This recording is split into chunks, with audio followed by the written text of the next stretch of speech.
भक्तों राधे राधे। आपने कभी ध्यान दिया होगा कि कुछ घरों में अचानक कबूतर आकर एक शांत सा कोना ढूंढ लेते हैं, वहां थोड़ा सा तिनके जमा करके घोंसला बनाते हैं और फिर 2 छोटे छोटे अंडे रख देते हैं। कई लोग इसे बस एक आम बात समझकर छोड़ देते हैं, लेकिन क्या आपने कभी ठहर कर सोचा है कि यह छोटा सा काम घर के वातावरण पर कैसा असर डालता है? ये संकेत अच्छा है या बुरा? इससे घर में सुख आता है या कोई परेशानी बढ़ती है? ये सिर्फ एक पक्षी की आदत है या इसमें कोई बड़ा रहस्य छुपा हुआ है? आज की इस कथा में हम यही समझेंगे। आखिर जब घर में कबूतर अंडे दे जाए तो वास्तव में क्या बदलाव आते हैं? लेकिन जवाब सीधा बताना आसान होता है, समझना मुश्किल।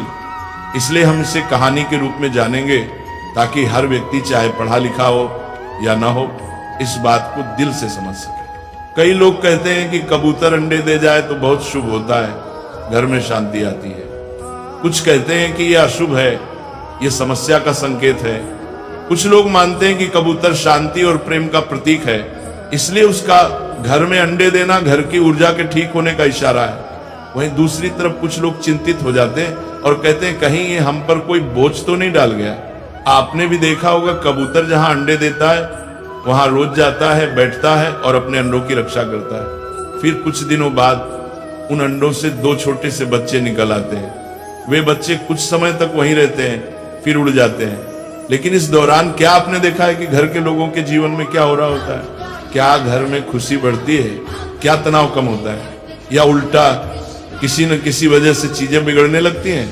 कई बुजुर्ग कहते हैं जहां कबूतर अंडे देते हैं वो घर स्थिर, शांत और सुरक्षित होता है। कुछ अन्य कहते हैं यह घर की ऊर्जा में असंतुलन का संकेत है।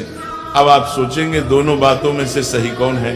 कई बार ऐसा भी होता है कि कबूतर जिस जगह अंडे देते हैं वहां धीरे धीरे गंदगी फैलने लगती है, बदबू आने लगती है, घर की तरंगे भारी होने लगती है। लेकिन कई घर ऐसे भी देखे गए हैं जहां कबूतर अंडे देने के बाद से ही बरकत बढ़ गई, पैसे का प्रवाह अच्छा हो गया, परिवार में प्यार बढ़ा, काम बनना शुरू हो गया। तो क्या यह सब संयोग है या इसके पीछे कोई गहरी आध्यात्मिक या वास्तु की ताकत काम करती है? आपने कभी सोचा है कि कबूतर घरों को ही क्यों चुनता है?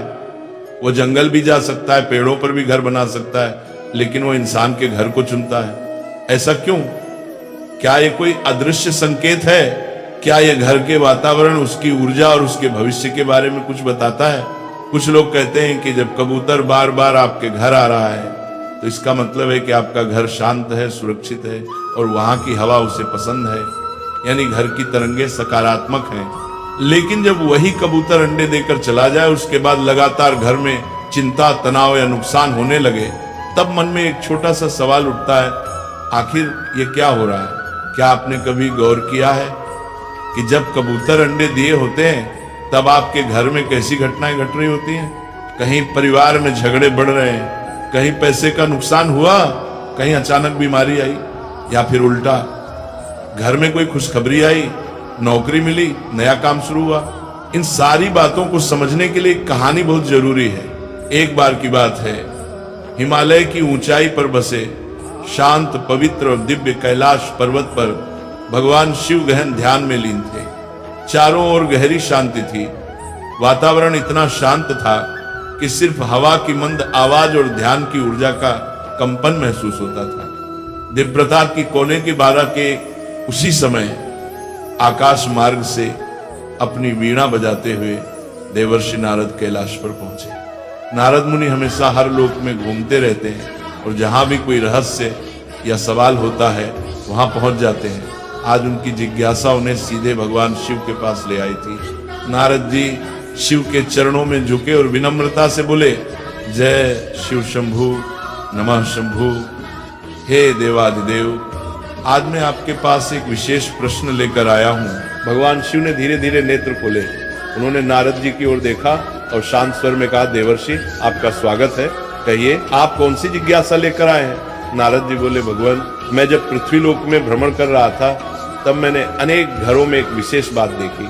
कुछ घरों में कबूतर आते हैं, घोंसला बनाते हैं और फिर अंडे देते हैं, वहां रहकर कुछ दिन तक अपने बच्चों की देखभाल करते हैं। लेकिन कुछ लोगों का कहना है कि जहां कबूतर अंडे देते हैं वहां दरिद्रता आ जाती है, कुछ कहते हैं कि वहां अशुभ ऊर्जा का वास हो जाता है, और कुछ कहते हैं कि वह घर पवित्र और शांत हो जाता है। तो हे भोलेनाथ, मेरी जिज्ञासा यही है कि जिस घर में कबूतर आते हैं और अंडे देते हैं, उस घर में वास्तव में क्या होता है? क्या यह शुभ है या अशुभ? इसका वास्तु और ज्योतिष से क्या संबंध है? भगवान शिव मुस्कुराए और बोले, नारद, आपने आज संपूर्ण मानव जाति के लिए एक अत्यंत महत्वपूर्ण प्रश्न किया है। यह प्रश्न केवल पक्षियों से जुड़ा नहीं है, बल्कि यह उस घर की ऊर्जा, उसकी गति और उसमें रहने वाले लोगों के जीवन पर गहरा असर डालता है। नारद जी ने फिर कहा, भगवान, मैं जानता हूं कि इस प्रश्न का उत्तर साधारण नहीं है, लेकिन मैं चाहता हूं कि आप मुझे विस्तार से समझाएं कि कबूतरों का घर में आना, अंडे देना और फिर चले जाना, इसका गहरा रहस्य क्या है? क्या इसका सीधा संबंध हमारे कर्मों से है या हमारे घर की स्थिति से? क्या ये आने वाली घटनाओं का संकेत देता है? क्या ये चेतावनी है या वरदान? भगवान शिव थोड़े गंभीर हो गए और बोले, देवर्षि, इसका उत्तर मैं आपको सीधे शब्दों में नहीं दूंगा, क्योंकि ये केवल एक पक्षी के आने जाने की बात नहीं है। इसके पीछे जीवन के कई संकेत छुपे हुए हैं जो हर गृहस्थ के जीवन को प्रभावित करते हैं। मैं आपको एक कथा के माध्यम से इस प्रश्न का उत्तर दूंगा, क्योंकि बिना कथा के इसका भाव और गहराई समझना कठिन होगा। लेकिन उससे पहले मैं आपको कुछ बातें समझाना चाहता हूँ। नारद जी ध्यानपूर्वक भगवान शिव की ओर देख रहे थे। भगवान शिव आगे बोले, देवर्षि, जब कोई पक्षी, विशेष रूप से कबूतर, किसी घर में आता है और अंडे देता है, तो वो उस स्थान की ऊर्जा को महसूस करके ही वहां ठहरता है। ये कोई संयोग नहीं होता।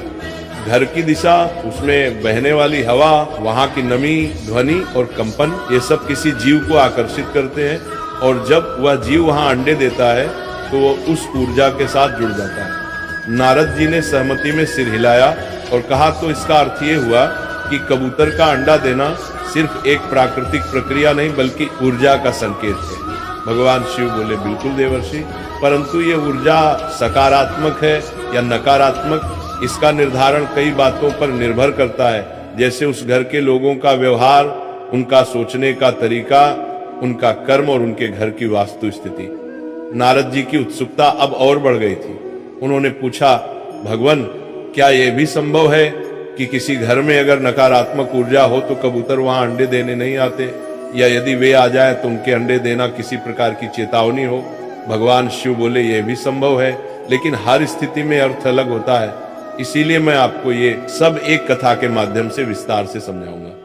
कथा के माध्यम से मैं आपको यह भी बताऊंगा कि कबूतरों का घर में आना किस प्रकार जीवन की दिशा को बदल सकता है, कभी शुभ तो कभी अशुभ। नारद जी बोले, भगवान, मैं आपकी कथा सुनने को पूरी तरह तैयार हूँ। कृपया मुझे वह ज्ञान दे जिससे मैं इस रहस्य को पूर्ण रूप से समझ सकूं और आगे जाकर इसे लोकहित में बांट सकूं। भगवान शिव बोले, देवर्षि, कथा आरंभ करने से पहले मैं चाहता हूं कि आप इस विषय को गहराई से समझने के लिए अपना मन एकाग्र करें, क्योंकि यह केवल कहानी नहीं होगी, यह जीवन के उन संकेतों का ज्ञान है जिसे लोग अक्सर अनदेखा कर देते हैं। नारद जी ने मुस्कुराकर कहा, भगवान, मैं तैयार हूं, आप जो उचित समझे कृपया वह कथा आरंभ कीजिए।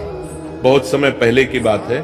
उत्तर भारत के एक छोटे से गांव में एक गरीब किसान रहता था। नाम था रघुनाथ। रघुनाथ का जीवन बहुत ही साधारण था। वह मिट्टी का बना हुआ छोटा सा घर, टूटी फूटी चारपाई, एक पुराना चूल्हा और 2 समय की रोटी के लिए खेत में मेहनत करने वाला इंसान था। उसके पास ना ज्यादा जमीन थी, ना जानवर, ना कोई बड़ी कमाई, बस एक छोटी सी झोपड़ी और अपने भाग्य पर भरोसा। उसकी पत्नी सरला बहुत मेहनती थी और उसके 2 छोटे छोटे बच्चे थे, एक बेटा और एक बेटी। रघुनाथ का दिन सूरज उगने से पहले शुरू होता था और शाम को अंधेरा होते ही खत्म हो जाता था। वह खेतों में काम करता, बीज बोता, जुताई करता, लेकिन उसकी जिंदगी में कभी भी बरकत नहीं आई। जब भी कुछ अच्छा होने लगता, कोई ना कोई परेशानी जरूर आ जाती। कभी सूखा पड़ता, कभी बैल बीमार हो जाता, कभी साहूकार आकर कर्ज मांगता। लेकिन एक बात खास थी, रघुनाथ बहुत ईमानदार और शुद्ध मन वाला इंसान था। वह कभी किसी का बुरा नहीं सोचता था।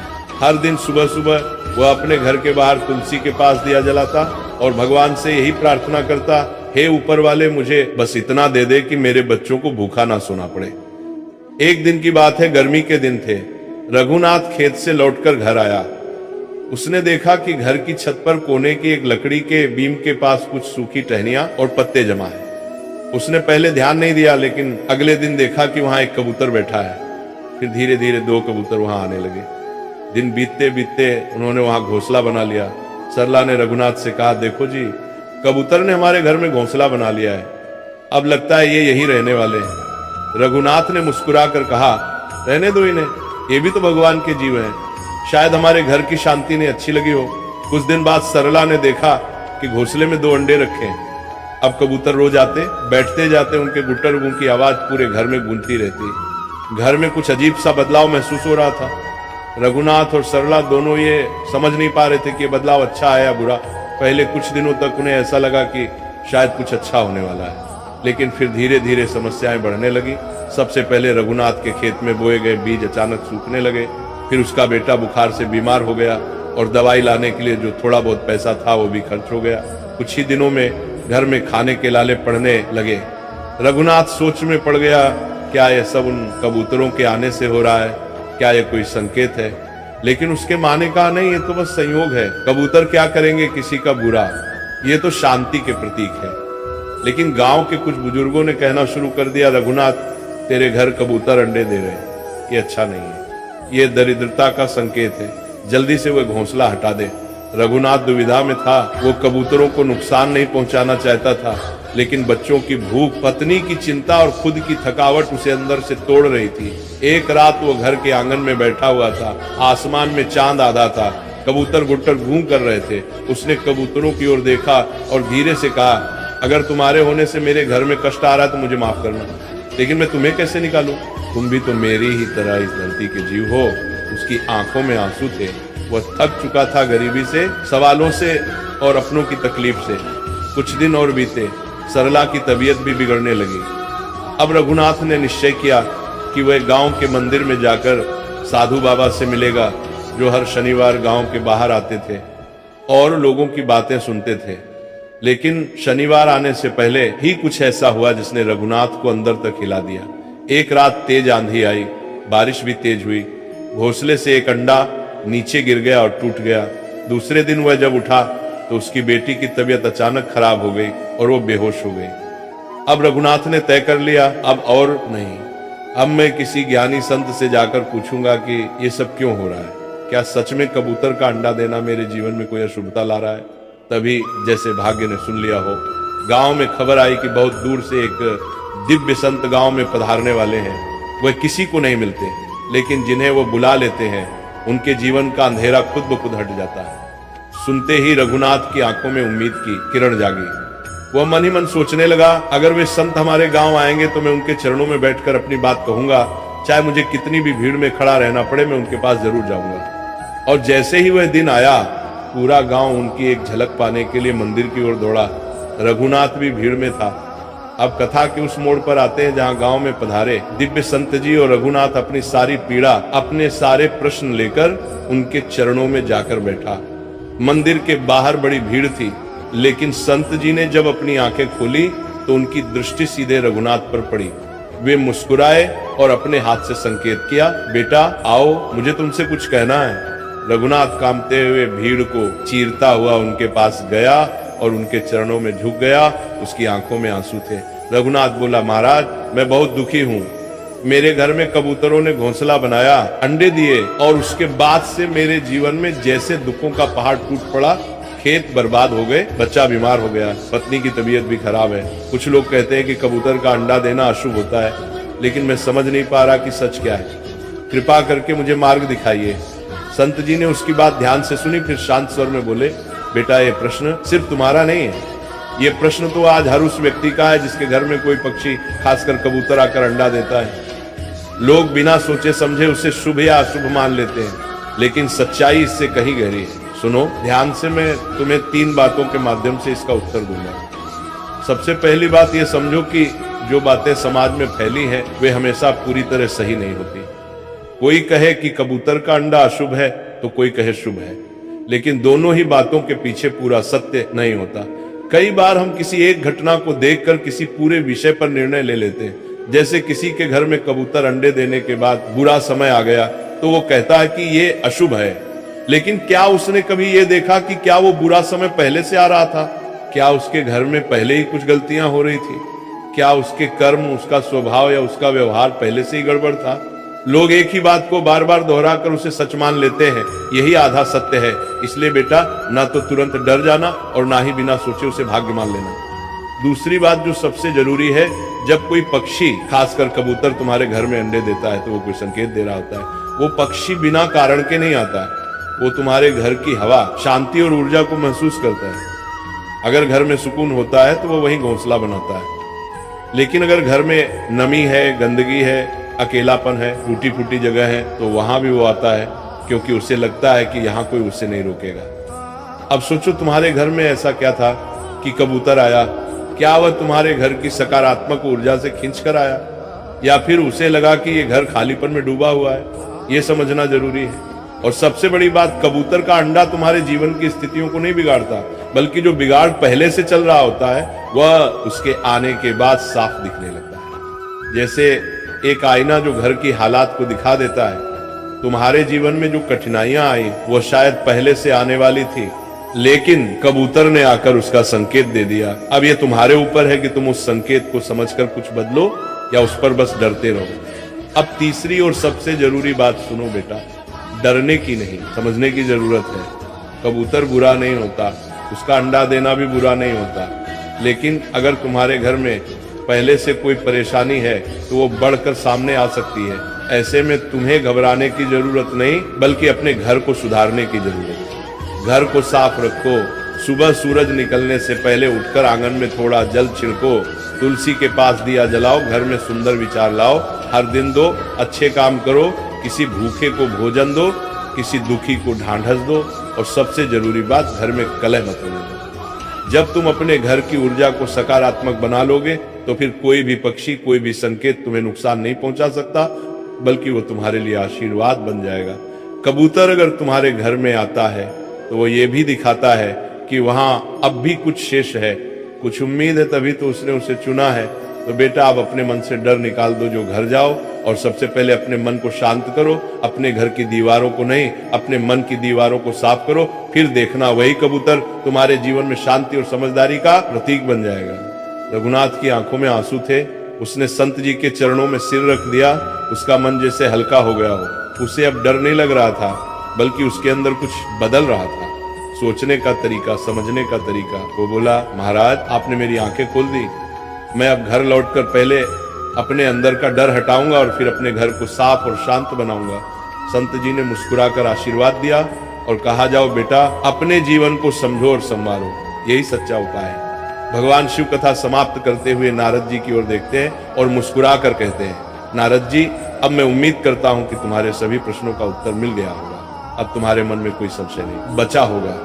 नारद जी ने दोनों हाथ जोड़ते हुए भावुक होकर कहा, प्रभु आज आपने मेरी आंखें खोल दी, अब मुझे समझ में आ गया कि हर संकेत को डर की नजर से नहीं, समझ की नजर से देखना चाहिए।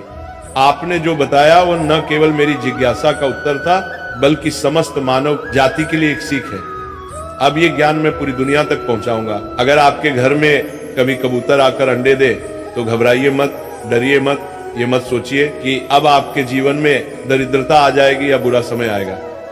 सच्चाई ये है कि कबूतर अंडा देना कोई अभिशाप नहीं होता, ये सिर्फ एक संकेत होता है, या तो आपके घर की शांति की, और या फिर ये बताने के लिए कि अब आपको अपने जीवन और घर के वातावरण को थोड़ा और सुधारने की जरूरत है। समझदारी यही है कि डरने के बजाय सोचें, सुधारें और सकारात्मक बने। जब मन और घर दोनों शुद्ध होंगे तो जीवन में सुख और शांति खुद ब खुद आ जाएगी।